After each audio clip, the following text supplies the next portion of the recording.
What's up YouTube, Capital G here talking about Gateway of Chaos in this video, and this card strange ascension over the last day or so to $25. I don't know which one of you Nebas did this, but shame on you. And actually this is maybe the dumbest buyout ever. So if you guys don't understand why this happened, it's because at the UDS, obviously you guys know in this format, field spells are super important. You have ABCs with Union Hanger. ABC made top 4, if I'm not mistaken, at the UDS, and then you have Diagram, which is still at 3. So a lot of people are playing set rotation, and the theory behind playing Gateway of Chaos like one tech copy is to give it to your opponent with set rotation. And Gateway of Chaos says in the first effect, when this card is activated, add 1 BLS ritual monster or Gaia the Fierce Knight monster from your deck to your hand. You'll notice that that is not optional, which means if you give it to your opponent with set rotation and they're not playing a BLS ritual, or they're not randomly playing, Gaia in their Pendulum deck, or in their, True Draco or Paleo or whatever, that means they can never activate this card. And if you're playing against a deck that runs field spells, you can essentially lock out their Diagram or their Union Hanger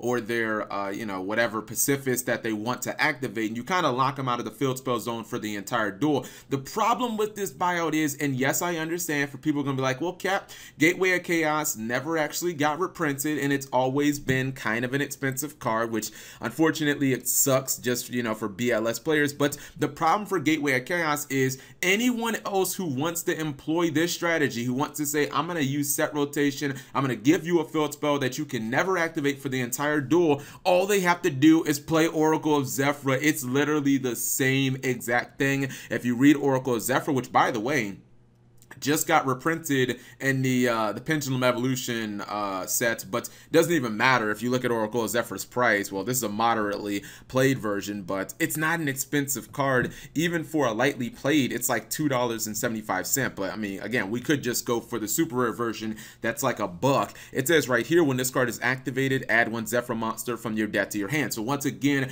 it is not optional. So the problem with buying out Gateway of Chaos is if you thought, oh, I'm just going to hog the market, I'm going to buy a whole bunch of these up, I'm going to jack up the price, then I'm going to relist them, everybody's going to have to buy this for this new hot strategy. It's not going to work. Everybody can just pick up copies of Oracle of Zephyr, which is just a dirt cheap card. In fact, let me show you guys the other versions here on TCG Play. You can get an Oracle of Zephyr for 88 cents, so why exactly would somebody pay $25 for a Gateway of Chaos? This is like the dumbest buyout ever, and I think whoever did this probably did not think it through. In fact, I guess there could be another option.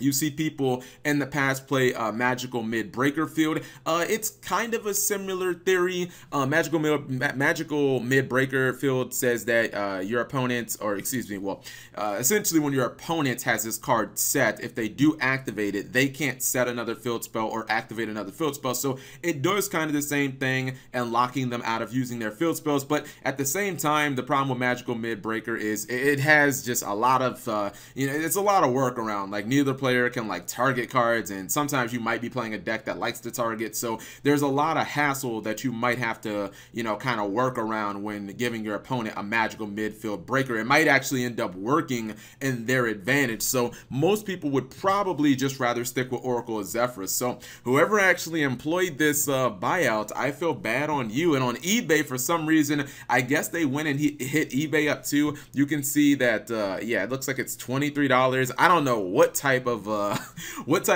just weed this dude is smoking. He has his Gateway of Chaos listed for $99.99. So if anybody wants to waste $100, shout outs to you. Here's another copy for $25. So yeah, it looks like whoever bought him out hit up eBay and TCG Player. But again, I believe that this person has been fooled, because if anybody's going to employ this strategy, oh, by the way, this does work against spirals as well, because spirals activate, well, they want to play the what's it called, they want to play the Spiral Resort. So this is not necessarily a strategy that's going to go away anytime soon. We have Diagram, we have Union Hanger, we have the Spiral Resort. There are too many good field spells in the game, and currently in the OCG, set rotation is like the 4th most played card in the game. So this is not a strategy that's just going to go away overnight unless Spirals for some reason in the TCG say, you know, they say we're not going to play Terraforming, we're not going to play Set Rotation, we don't need our Field Spell, which of course they do need, especially considering it's not a hard once per turn. So you guys let me know what you think. If you're going to be playing the game competitively